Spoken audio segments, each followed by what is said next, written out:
de la variété, c'était quoi ici? La variété de blé ici? Ici, la variété de blé, j'avais Select et Expert en blé sur blé. C'était du blé sur blé. En blé sur blé? Ouais. Et qu'est-ce que ça a donné alors les rendements ici? On est sur une terre de plateau, on est plutôt... Voilà, j'ai quand même des ronds de bièvre, des ronds de cailloux dans cette parcelle-là, même s'il y paraît pas trop. Ouais. Donc là, j'ai fait 77 quintaux dans celle-là. C'est la meilleure, ma meilleure de la ferme, en blé sur blé. Parce qu'après, j'avais des semis tardifs.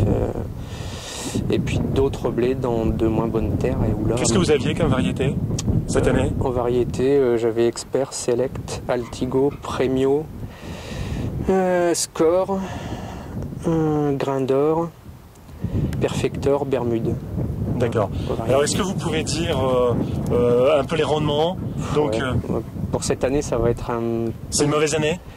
Ouais, c'est une mauvaise année. Ouais. Il y a quoi, 15% de rendement au moins ici? Ça dépend chez qui. Ouais, dans l'ensemble, 15%. Moi, je suis à plus que 15%. Parce qu'ici, on est quand même sur le plateau, non? Ça n'a pas été bien, pas trop de pluie ici? Non, de fin février jusqu'à début juin, on a eu à peine 25 mm. Donc, ouais, on a été dans une zone qui a été très touchée par le manque d'eau. Quelle variété s'en est le mieux sortie? Bah ici, en blé sur blé, mais bon... Ah, c'est le blé sur blé qui a été le meilleur? Ouais, j'ai le meilleur sur mon exploitation. Ouais. 70. Et le blé derrière betterave, sucrière? Bah, semé tout début décembre, ouais. En terre de craie, ça fait 55 quintaux. Donc, quelle variété?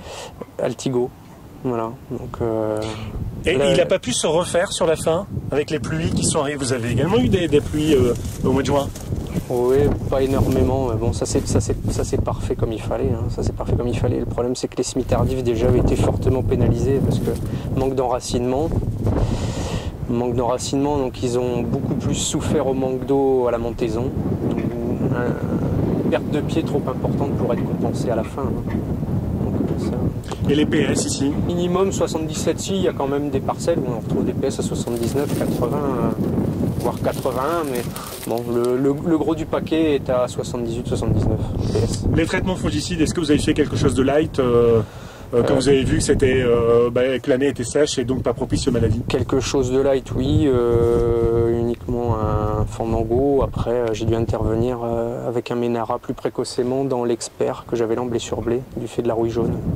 Vous aviez présence de rouille jaune? Oui, de foyers de rouille jaune. Ouais. Je les ai vus en passant l'engrais au moment où voilà, j'avais pas vu de pustules jusqu'alors, et là en passant j'ai aperçu les tout premiers foyers. Voilà, donc, ce qui a nécessité quel enseignement vous tirez de cette année? Vous avez conservé Altigo, Premio, Bermude? Oui, après c'est plus une question d'assolement et puis de renouvellement de variété. Il y en a quelques-unes que je vais arrêter.